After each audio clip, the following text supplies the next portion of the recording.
네, 안녕하십니까. 네, 제이어스 가죽공방 전기용입니다. 먼저 이렇게 진로 박람회를 통해서 여러분들을 만나게 해서 영광입니다.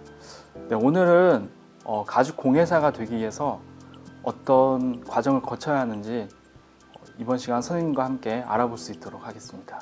네, 가죽공예사란 가죽이란 소재를 활용해서 제품을 만들거나 다양한 창작 활동을 영위하는 그런 직업을 의미합니다. 또한 단순한 그런 가죽으로 취미 활동도 많이 하시는데 그 취미 활동을 넘어서 작품을 만들어냄으로써 수익을 창출할 수 있는 단계까지 영위하는 사람을 의미하고요.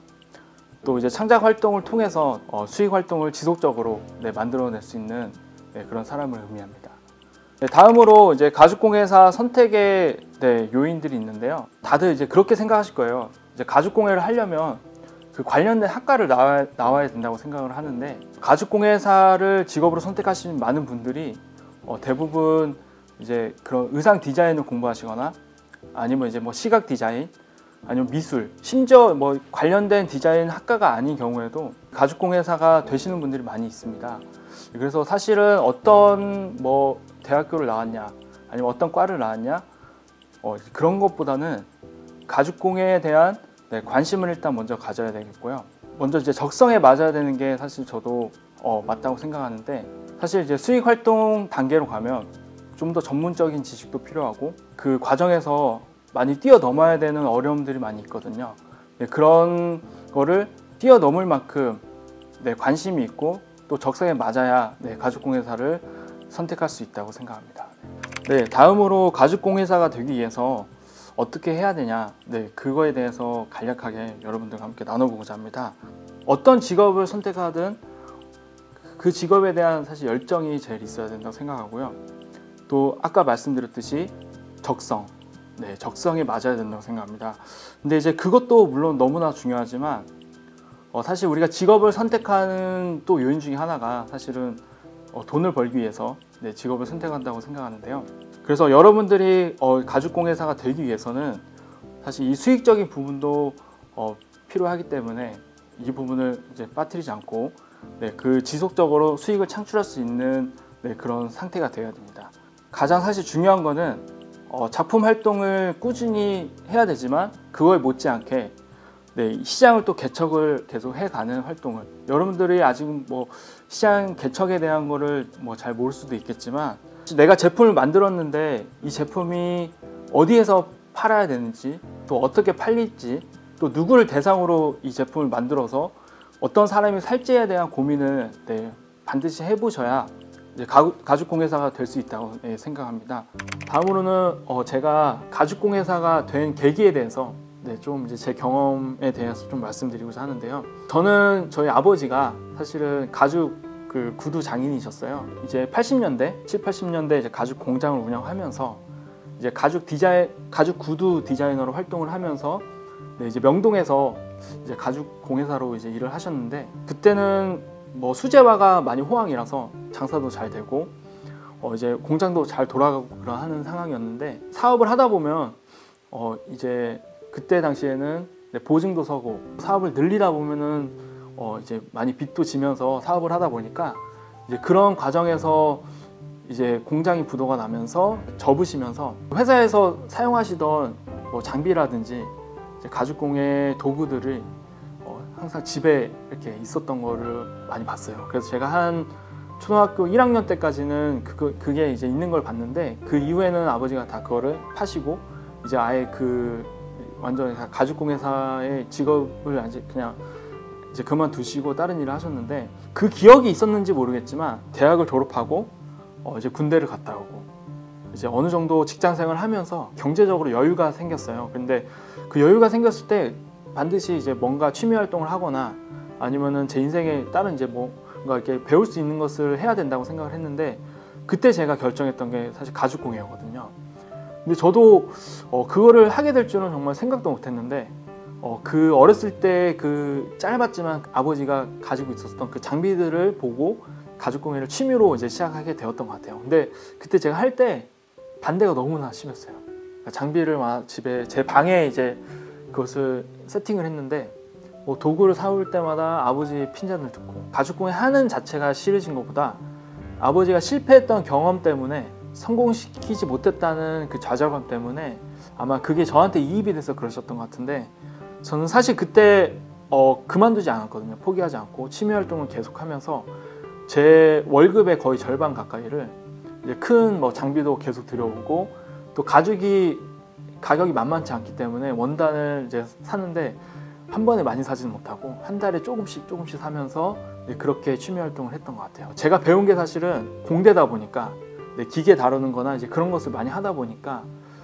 4차 혁명에 맞는 기계들을 많이 접했고, 또 이 기계를 가죽공예에 좀 접해보면 어떨까 하는 것을 우연히 그냥 한번 해보자 하는 그 생각으로 했던 게 지금까지 저를 이 가죽공예사로 걸어오게 한 원동력이 또 되었던 것 같아요. 다음으로 가죽공예에 필요한 흥미와 적성에 대해서 알아보려고 하는데요.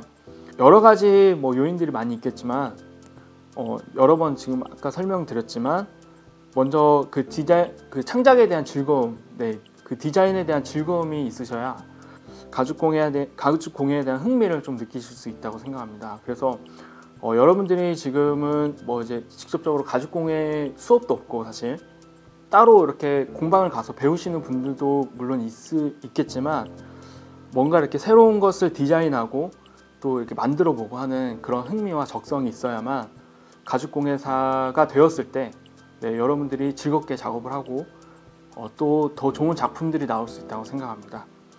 또 그리고 가죽공예를 하다 보면 사실은 한번 자리에 앉았을 때 짧게는 한두 시간, 또 길게는 정말 하루 종일 정말 일어나지도 못하고 작업을 해야 되는 경우가 많이 있어요. 그래서 모든 직업이 그렇겠지만 여러분들의 끈기와 그런 오기가 좀 있어야 그런 작업들을 만들어내고 또 중간에 포기하지 않고 할 수 있다고 생각합니다. 그래서 가죽공예사가 아니더라도 좋은 점은 사실 끈기와 인내력을 기르는 데는 참 좋은 취미 활동과 또 나중에 직업이 되었을 때도 인생을 살아가는데 많은 도움이 된다고 생각합니다. 또 그리고 제가 이제 가죽공예사 일을 하면서 겪고 나서 이제 깨달은 건데, 이제 가죽공예를 저희가 이제 하면서 사실 전통적인 가죽공예도 있고 또 이제 정말 가죽 칼로만 여러분들이 모든 디자인을 해서 만들어내는 그런 과정도 있고, 또 여러분들이 잘 생소하겠지만 가죽에 이제 물을 묻혀서 그 가죽의 물성을 이용해서 이제 하는 방식도 여러 가지가 있어요. 근데 사실 그거보다도 더 중요한 거는 여러분들이 이제 지금 현대에 여러 가지 기술들이 새로 도입된 기술들이 많이 있거든요. 여러분 좀 생소할 수도 있겠지만 레이저 장비도 좀 이제 활용할 수 있어야 되고, 또 이제 3D 프린팅, 혁신적인 기술들을 좀 접목시켜서 여러분들이 활용을 한다면은 가죽공예에 대한 흥미를 좀 더 끌어올릴 수 있고, 또 다양한 작업 활동을 할 수 있을 거라고 생각합니다. 그래서 이제 그런 부분들은 여러분들이 이제 처음에 가져야 될 어떻게 보면 태도라고 생각하고요. 이제 더 중요한 거는 여러분들이 내가 이제 방향을 잡은 가죽공예에 필요한 도구들, 그리고 어떤 가죽을 선택하고 또 이 가죽이 어떻게 만들어지고 또 이 가죽을 활용해서 어떤 작품을 만들 수 있는지에 대한 지식이 물론 가장 중요하다고 생각합니다. 이런 지식들과 이런 도구들, 이런 인프라들이 이제 갖춰졌을 때 여러분들이 충분히 그것을 활용해서 좋은 작품들을 만들어낼 수 있다고 생각합니다.